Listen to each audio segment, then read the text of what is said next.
Hello students, कैसे हैं आप लोग? आई होप आप लोगों की पढ़ाई बहुत अच्छी चल रही होगी।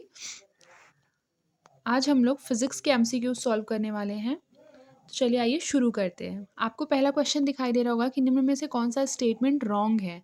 तो इसमें से रॉन्ग स्टेटमेंट है कि पास्कल लंबाई का मात्रक है। ये बात गलत है, ठीक है, क्योंकि हमें पता है पास्कल जो है वो किसका मात्रक है, दाब का मात्रक है। ठीक है, इस चीज़ को याद रखिएगा।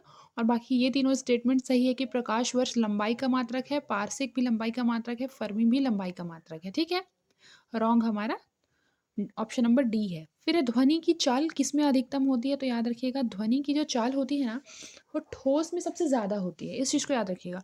तो इसमें से सबसे ज़्यादा ठोस क्या है? इस्पात। तो इस्पात में क्या होगी? ध्वनि की चाल सबसे ज़्यादा होगी। फिर देखिए, पेट अथवा शरीर के आंतरिक भागों के निरीक्षण हेतु उपयोगी तकनीक एंडोस्कोपी आधारित है किस पे? तो पूर्ण आंतरिक परावर्तन पे। एंडोस्कोपिक किस पे आधारित है? पूर्ण आंतरिक परावर्तन पे। आगे देखते हैं। एक गेंद को क्षैतिज से कितने डिग्री के कोण पर फेंकने पर वह अधिकतम दूर जाकर गिरेगी। तो याद रखिएगा, अगर एक गेंद है, जैसे सपोज दैट यहाँ पे एक गेंद है और गेंद को हम 45 डिग्री पर भेजेंगे। ठीक है, मान लीजिए ये 45 डिग्री है। ठीक है, 45 डिग्री पर किसी गेंद को अगर हम फेंकेंगे तो ये क्या होगा? वो अधिकतम दूरी पर जाकर गिरेगा। ठीक है, बिल्कुल इस तरह। ठीक है, अब अगला क्वेश्चन देखिए कि यदि किसी कृत्रिम उपग्रह को किसी वस्तु को छोड़ा जाए, सॉरी, किसी कृत्रिम उपग्रह से किसी वस्तु को छोड़ा जाए तो वह वस्तु क्या होगी? उसी वेग से कक्ष में कृत्रिम उपग्रह के साथ घूमती रहेगी। Option number C. लिफ्ट में किसी व्यक्ति का भार अधिक प्रतीत होता है। कब होता है बताइए? बिल्कुल सही, जब लिफ्ट ऊपर जाती है। ठीक है, आई होप आपको क्लियर हो रहा होगा। ठीक है, अगला क्वेश्चन देखते हैं। फिर देखिए, एक कूली बोझ को अपने सिर पर रखकर समतल प्लेटफॉर्म पर चल रहा है, तो गुरुत्वाकर्षण के विरुद्ध उसका कार्य क्या होगा? अधिकतम कार्य होगा, न्यूनतम होगा, या फिर कोई कार्य नहीं होगा? बताइए क्या होगा। आप इस क्वेश्चन का आंसर मुझे कमेंट बॉक्स में देंगे। ठीक है, ये आपके लिए होमवर्क है और मुझे बताएंगे ही बताएंगे, फिर मैं बताऊंगी कि कौन सा आंसर सही है। निम्नलिखित में से कौन सा स्टेटमेंट सही है बताइए। देखिए, सबसे पहले लिखा है यदि वस्तु का वेग शून्य हो तो त्वरण भी शून्य होगा। ये चीज़ सही है। ठीक है, फिर देखिए बैरोमीटर। बैरोमीटर टॉरिसेली। बैरोमीटर की खोज किसने की थी? टॉरिसेली ने। फिर है डायनेमो की माइकल फेराडे ने, कंप्यूटर की चार्ल्स बेबेज ने, टेलीफोन की मैक मिलन ने नहीं की थी। आप लोग मुझे कमेंट बॉक्स में बताइए कि टेलीफोन का आविष्कार किसने किया था। आप मुझे ज़रूर बताएंगे। ठीक है, तो टेलीफोन की खोज किसने की है? ग्राहम बेल ने। ठीक है, इस चीज़ को याद रखिएगा, ग्राहम बेल। ठीक है, it's a bell, Graham Bell ने। ठीक है, फिर देखिए, निम्नलिखित कथन पर विचार कर सही विकल्प बताइए। ठीक है, कि कथन कोई वस्तु द्रव में तैरती है जब, ठीक है, जब वस्तु का घनत्व द्रव के घनत्व से क्या होता है? कम होता है। विस्थापित द्रव का जो भार होगा, जितने भी द्रव को क्या करेंगे, जैसे सपोज दैट ये एक बर्तन है। ठीक है, इसमें क्या है? पानी भरा हुआ है। ठीक है, तो अगर जैसे इसमें कुछ डालेंगे, कोई भी भार, ठीक है, तो जितने पानी को ये हटाएगा, मान लीजिए वो वस्तु यहाँ पर आ रही है। ठीक है, जितने पानी को ये हटाएगी, विस्थापित द्रव का जो वेट होगा वो वस्तु के भार के बराबर होगा। मतलब जहाँ जितना पानी यहाँ पे भरा था उसका जो वेट होगा, और ये ऊपर से जो वस्तु आ रहा था उसका जो वेट होगा, ठीक है, वो क्या होगा? दोनों इक्वल होगा। तो ये भी सही है, ये भी सही है। हमारा करेक्ट आंसर हो जाएगा ऑप्शन नंबर ए। फिर देखिए, एक लेंस का जो फोकस दूरी होता है स्मॉल एफ, और लेंस की क्षमता जो होती है, ठीक है, रो, तो इसमें क्या संबंध होता है बताइए। बिल्कुल सही, इसमें संबंध होता है कि जो एफ होता है वो 1/रो के क्या होता है? इक्वल होता है। जहाँ रो क्या है बताइए? लेंस की क्षमता है। ठीक है, चंद्रमा पर वायुमंडल की अनुपस्थिति का निम्नलिखित में से कौन सा रीजन जो है वो सही है। तो याद रखिएगा कि चंद्रमा पर गैस के अणुओं का जो वर्ग माध्य मूल वेग होता है वो पलायन वेग से क्या होता है? ज्यादा होता है। ठीक है, इसीलिए वहां पर क्या है? चंद्रमा पर वायुमंडल नहीं है। ठीक है, निम्नलिखित में से कौन से अक्षर समूह से समतल दर्पण से बने प्रतिबिंब में पार्श्व उत्क्रमण यानी कि लैटरल इन्वर्जन प्रदर्शित नहीं होता है? तो याद रखिएगा HOX जो है, इससे क्या होता है? पार्श्व उत्क्रमण प्रदर्शित नहीं होता है। फिर है, एक व्यक्ति के चश्मे में अवतल लेंस लगे हैं, बिना चश्मा लगाए वह नहीं देख सकता। ठीक है, अब बोल रहा है बिना चश्मा लगाए वो कौन सी वस्तु नहीं देख सकता? पास की, दूर की, या फिर पास और दूर दोनों की। तो याद रखिएगा कि अगर किसी भी व्यक्ति के चश्मे में अवतल लेंस लगा हुआ है तो बिना चश्मे के वह नहीं देख सकता दूर की वस्तुएं। याद रखिएगा, ठीक है। ऑप्शन नंबर बी, दूर की वस्तुएं।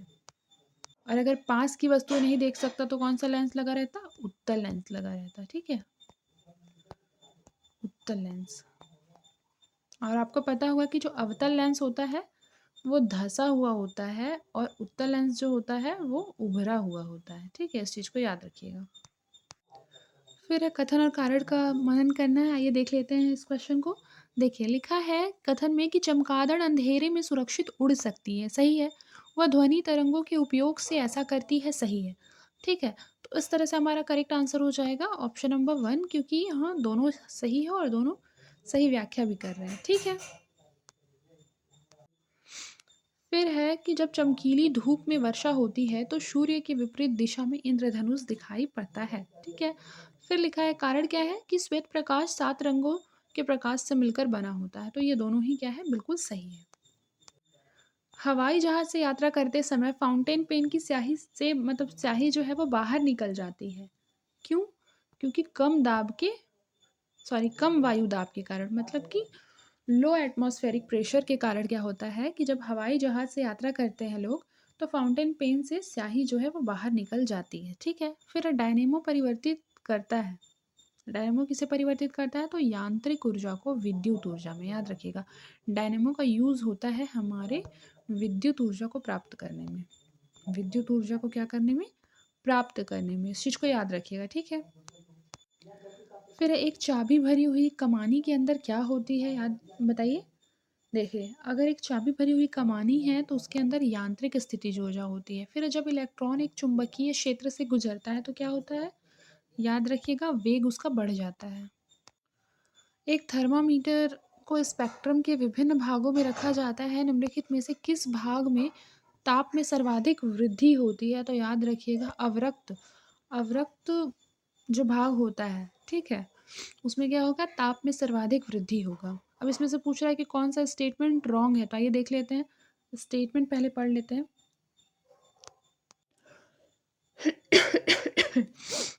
देखिए, गलत कथन पूछ रहा है, तो सबसे पहले देखते हैं। रेडियो एक्टिव क्षय में अल्फा तथा बीटा कण निकलते हैं और ऊर्जा जो है वो गामा किरणों के रूप में निकलता है, सही है। कैडमियम न्यूट्रॉन का सबसे अच्छा अवशोषक है। एक्स किरणें जिस गैस से होकर गुजरती हैं उसे आपतित कर देती हैं, सही है। सभी रेडियो एक्टिव तत्व क्षय होकर अंत में सीधा सीसा में परिवर्तित नहीं होते हैं, तो ये गलत है, ठीक है, ये हमारा रॉन्ग हो जाएगा। तो गलत पूछा है तो करेक्ट आंसर क्या हो जाएगा? Option number D. ट्रांजिस्टर बनाने के लिए सामान्यतः यूज़ कौन सा किया जाता है, बताइए इनमें से। बिल्कुल सही, इसमें से यूज़ किया जाता है सिलिकॉन। फिर देखिए, इसमें क्या है, मैच द कॉलम दिया है। एक विद्युत धारा का जो मात्रक होता है एम्पियर होता है। फिर अब प्रतिरोध का जो मात्रक होता है ओम होता है। और विद्युत विभव का वोल्ट होता है। विद्युत धारिता का फैराडे होता है। इस तरह से करेक्ट आंसर हो जाएगा ऑप्शन नंबर बी। फिर अगला क्वेश्चन देखिए कि गुरुत्वाकर्षण से संबंधित दिए गए कथनों पर विचार कीजिए। क्या लिखा है कि गुरुत्वाकर्षण बल एक क्षण बल है, ठीक है। लिखा है गुरुत्वाकर्षण बल क्या है? एक क्षण बल है, तो ये तो हमारा सही है। फिर लिखा है का जब तक पिंड का जो द्रव्यमान है वो बहुत अधिक ना हो, सही है। फिर गुरुत्वाकर्षण बल पिंडों के द्रव्यमान के समानुपाती होता है। मतलब जो बल है वो किसके समानुपाती होता है? द्रव्यमान के। तो मतलब F इज इक्वल टू यहाँ m के क्या हो जाएगा? समानुपाती हो जाएगा, ठीक है, याद रखिएगा। तो इस सिचुएशन में ये क्या हो जाएगा? करेक्ट स्टेटमेंट हो जाएगा। फिर गुरुत्वाकर्षण बल पिंडों के बीच की दूरी के व्युत्क्रमानुपाती होता है, ये सही नहीं है। इस तरह से करेक्ट आंसर हो जाएगा ऑप्शन नंबर ए। फिर देखिए, याद रखिए, यहाँ पे मैच द कॉलम दिया हुआ है, देख लेते हैं क्या लिखा है। मृग मरीचिका दिखाई देना प्रकाश का पूर्ण आंतरिक परावर्तन। आकाश का नीला होना प्रकाश का प्रकीर्णन, साबुन का बुलबुला रंगीन दिखाई देना प्रकाश का व्यतिकरण, प्रिज्म का स्पेक्ट्रम प्राप्त होना प्रकाश का अपवर्तन, यानी ऑप्शन नंबर सी क्या हो जाएगा, ये इसका करेक्ट आंसर हो जाएगा। माइकल फैराडे द्वारा प्रतिपादित नियम में से क्या है? ठीक है, तो याद रखिएगा कि विद्युत अपघटन संबंधी नियम, ठीक है, ऑप्शन नंबर बी विद्युत अपघटन संबंधी नियम। वायुमंडल के अभाव में पृथ्वी पर दिन होगा, याद रखिएगा, तो ये क्या होगा, छोटा होगा, याद रखिएगा, ठीक है। जैसे फॉर एग्जांपल के लिए ये पृथ्वी है और पृथ्वी में से क्या हो गया, वायुमंडल ही गायब हो गया, तो पृथ्वी पर दिन क्या होने लगेगा, छोटे छोटे दिन होने लगेंगे।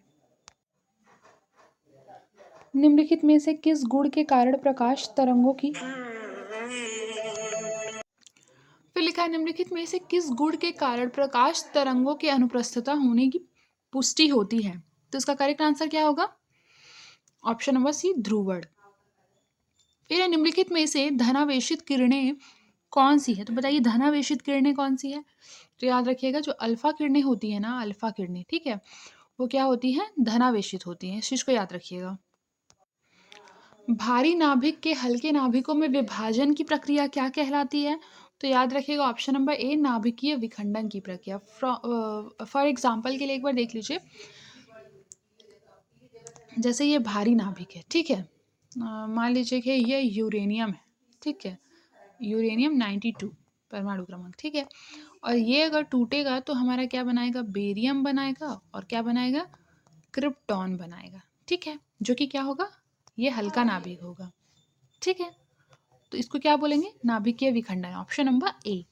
फिर लिखा है बड़ी दूरियों को मापने के लिए निम्न में से किस मात्रक का प्रयोग नहीं किया जाता है, लिखा है बड़ी दूरियों के मापने के लिए कौन सा प्रयोग नहीं आता है, तो इस चीज़ को याद रखिएगा कि पारसेक का यूज़ बड़ी दूरियों को मापने के लिए नहीं किया जाता।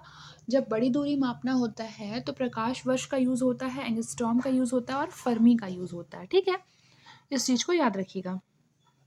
फिर आगे देखते हैं, केल्विन मात्रक में मनुष्य शरीर के सामान्य ताप का जो मान है वो क्या है, तो ये है 310 केल्विन। फिर है यदि ओम जो है वो 6 ओम हो 12 ओम, ठीक है, कि दो प्रतिरोधियों को समांतर क्रम में जोड़ा जाए तो परिणामी प्रतिरोध क्या होगा, ये मैंने आपको बताया है पहले भी, ठीक है, तो ये हमारा 4 ओम होगा, ठीक है, याद रखिएगा। विद्युत उपकरणों की सुरक्षा के लिए लगाए जाने वाला जो फ्यूज तार होता है वो किससे बना होता है, तो याद रखिएगा टीन और शीशे की मिश्र धातु से बना होता है फ्यूज तार, ठीक है। फिर आगे देखते हैं, आगे क्या लिखा है कि निम्नलिखित में से कौन सा क्या है, गलत है, देख लेते हैं। देखिए, आवेश अदिश राशि है, सही है, किसी पिंड का आवेश उसके वेग पर निर्भर नहीं करता है, विद्युत आवेश को अनिश्चित रूप से विभाजित नहीं किया जा सकता, सही है। फिर धनावेश और ऋणावेश एक दूसरे को प्रतिकर्षित करते हैं, याद रखिएगा धनावेश ऋणावेश एक दूसरे को प्रतिकर्षित करते हैं, तो ये बात तो सही नहीं है, क्योंकि जब धनावेश है और ऋणावेश है, ठीक है, तो क्या करेंगे, ये दूसरे को आकर्षित करेंगे, ठीक है, बल्कि अगर धनावेश धनावेश रहता तब प्रतिकर्षित करते, या फिर ऋणावेश ऋणावेश रहता तब प्रतिकर्षित करते, इस चीज को याद रखिएगा। तो गलत कथन अगर पूछा तो ऑप्शन नंबर डी क्या हो जाएगा, हमारा रॉन्ग हो जाएगा, ठीक है। फिर लिखा है कि ओम का जो नियम है सभी चालकों पर लागू होता है, शुद्ध धात्विक तार का प्रतिरोध ताप बढ़ाने पर क्या होता है, बढ़ता है।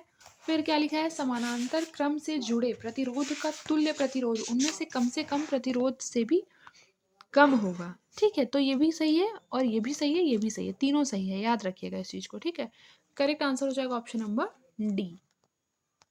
अब मैच द कॉलम है, आइए देख लेते हैं इसे भी। लिखा है डायनेमो, डायनेमो मैंने आपको पहले बताया था कि विद्युत ऊर्जा प्राप्त करने के लिए डायनेमो का यूज होता है, तो यहाँ पे विद्युत ऊर्जा में बदलता है, मैम कितने एग्जाम्पल है, हमारा थर्ड ऑप्शन है, ठीक है, तो थर्ड में से एक चुनना है, ठीक है, और कौन सी ऊर्जा को डायनेमो को चलाने के लिए किसकी ज़रूरत होती है, इलेक्ट्रिसिटी की ज़रूरत होती है, इस चीज़ को याद रखिएगा। तो मतलब ये यांत्रिक ऊर्जा से क्या करेगा, विद्युत ऊर्जा में ट्रांसफर करेगा, तो डायनेमो क्या हो जाएगा, ऑप्शन नंबर 2। फिर उसके बाद देखिए बैटरी, बैटरी क्या करता है, रासायनिक ऊर्जा को विद्युत ऊर्जा में बदलता है। फिर मोटर, मोटर क्या करता है, विद्युत ऊर्जा को यांत्रिक ऊर्जा में बदलता है। फिर अब माइक्रोफोन, माइक्रोफोन ध्वनि ऊर्जा को विद्युत ऊर्जा में बदलता है। Option number A, option number A क्या है, करेक्ट आंसर है। पारे का प्रतिरोध 4K पर शून्य हो जाता है, ठीक है, तो ये सही है। फिर शुद्ध धातु का प्रतिरोध ताप बढ़ने पर बढ़ता है। अर्धचालकों का जो प्रतिरोध है ताप बढ़ाने पर घटता है। फिर धातुओं के प्रतिरोध पर ताप का प्रभाव नहीं पड़ता, तो याद रखिएगा कि धातुओं के प्रतिरोध पे ताप का प्रभाव पड़ता है, तो ये रॉन्ग हो जाएगा। तो अगर 4 को हम हटा देते हैं तो करेक्ट आंसर निकल कर आता है ऑप्शन नंबर ए। फिर लिखा फ्यूज निम्न में से किस सिद्धांत पर कार्य करता है, बताइए फ्यूज कौन से सिद्धांत पर कार्य करता है, तो विद्युत का ऊष्मीय प्रभाव, ठीक है, इस सिद्धांत पर कार्य करता है फ्यूज। फिर यदि किसी अर्धचालक का ताप बढ़ा दिया जाए तो इसकी प्रतिरोधकता क्या हो जाएगी, घट जाएगी। देखिए एक साइड पे परमाणु शक्ति दिया हुआ है, दूसरे पर स्टेट दिया हुआ है, आइए मैच कर लेते हैं। क्या लिखा है कि नरोरा, नरोरा याद रखिएगा उत्तर प्रदेश में है, और तारापुर हमारा महाराष्ट्र में है। रावत भाटा कहाँ है, तो रावत भाटा हमारा राजस्थान में है। कलपक्कम कहाँ है, तो कलपक्कम तमिलनाडु में है। सर से करेक्ट आंसर ऑप्शन नंबर क्या हो जाएगा, डी। फिर लिखा है दूरभाष के संग्राही की कार्यविधि किस पर निर्भर करती है, तो याद रखिएगा यह निर्भर करती है प्रवर्धन के पश्चात विद्युत संकेत का ध्वनि तरंग में परिवर्तन, ऑप्शन नंबर सी। फिर है फोटोन किससे रिलेटेड है, बताइए फोटोन किससे रिलेटेड है, तो देखिए फोटोन जो है वो शून्य द्रव्यमान वाले कण है, हमें पता है इसका निश्चित संवेग होता है, सही है। इनकी आवृत्ति निश्चित ऊर्जा होती है जो सदैव प्रकाश तरंगों की आवृत्ति के क्या होती है, समानुपाती होती है, ये भी सही है। ये विद्युत और चुंबकीय क्षेत्रों से विक्षेपित हो जाते हैं, ये गलत है। इस तरह से करेक्ट आंसर हो जाएगा ऑप्शन नंबर सी। फिर लिखा है कि ये तो मुझे दिखाई नहीं दे रहा, ये क्या लिखा हुआ है, क्या लिखा है, मोटर कार बैटरी से रिलेटेड कौन सा स्टेटमेंट बोल रहा है, सही नहीं है। तो आइए देख लेते हैं क्या लिखा है। वोल्टता जो है सामान्यतः 12 वोल्ट होती है, सही है। प्रयुक्त अम्ल तनु सल्फ्यूरिक अम्ल होता है, सही है। इनकी धारिता एम्पियर घंटा में व्यक्त की जाती है, सही है। इलेक्ट्रोड सीसा और तांबे का बना होता है, तो याद रखिएगा इलेक्ट्रोड जो होता है ना वो सीसा का तो नहीं बना होता है ना, तांबा का बना होता है, ये गलत है, ठीक है। ऑप्शन नंबर डी इसका करेक्ट आंसर है। फिर है चंद्रमा के तल से आकाश का काला दिखाई देना किसके कारण होता है, तो याद रखिएगा ये होता है प्रकाश के प्रकीर्णन के कारण। फिर यदि कण का जो वेग है वो दुगुना कर दे तो गतिज ऊर्जा क्या होगी, बताइए, तो गतिज ऊर्जा 4 गुनी हो जाएगी। पेचकस का हत्था चौड़ा बनाया जाता है जड़त्व आघूर्ण के कारण। दूध से क्रीम का पृथक किया जाना आप केंद्र बल का उदाहरण है, ठीक है, इस चीज को याद रखिएगा। उसके बाद क्या लिखा हुआ है, उसके बाद लिखा हुआ है कि वर्षा की बूंदे का गोला होना ये पृष्ठ तनाव के कारण होता है। पैराशूट की सहायता से नीचे गिरना श्यानता के कारण होता है, ठीक है। आई होप आपको क्लियर हो रहा होगा। तो चलिए आइए एक बार इसको फिर से देख लीजिएगा, ठीक है, और इसको खुद से भी मैच कर लीजिएगा, ठीक है। एक समान छत से तूफानी हवाएं गुजर रही है, इन तूफानी हवाओं के कारण छत पर बल लगेगा ऊपर की ओर। फिर वायुमंडल में बादलों के तैरने का कारण क्या है, कम श्यानता। बर्नौली समीकरण का यूज क्या होता है, बर्नौली समीकरण का यूज है द्रवों के अपवाह में, ठीक है, सॉरी द्रवों के प्रवाह में। फिर निम्न सर्वाधिक घनत्व किसका होता है, निम्न सर्वाधिक घनत्व जो है वो होता है पारे का। पानी के गड्ढे में मिट्टी का तेल डालने पर मच्छर डूबकर मर जाते हैं, इसका क्या रीजन है, बताइए। बिल्कुल सही, इसका रीजन है जल का पृष्ठ तनाव क्या होता है, कम हो जाता है, ठीक है, ये इंपॉर्टेंट है। फिर लिखा है कि बर्तन में बंद गैस द्वारा बर्तन पर आरोपित दाब का रीजन क्या है, तो इस चीज को याद रखिएगा कि अणु जो होते हैं वो बर्तन की दीवारों से क्या होते हैं, टकराते हैं, ऑप्शन नंबर बी। फिर है न्यूनतम संभव ताप कितना है, तो ये है -270 डिग्री, सॉरी 273 डिग्री, ठीक है, ये हमारा करेक्ट आंसर है। आज के लिए बस इतना ही, मिलते हैं नेक्स्ट क्लास में, तब तक के लिए अपना ख्याल रखिए और मन लगाकर पढ़ाई करते रहिए।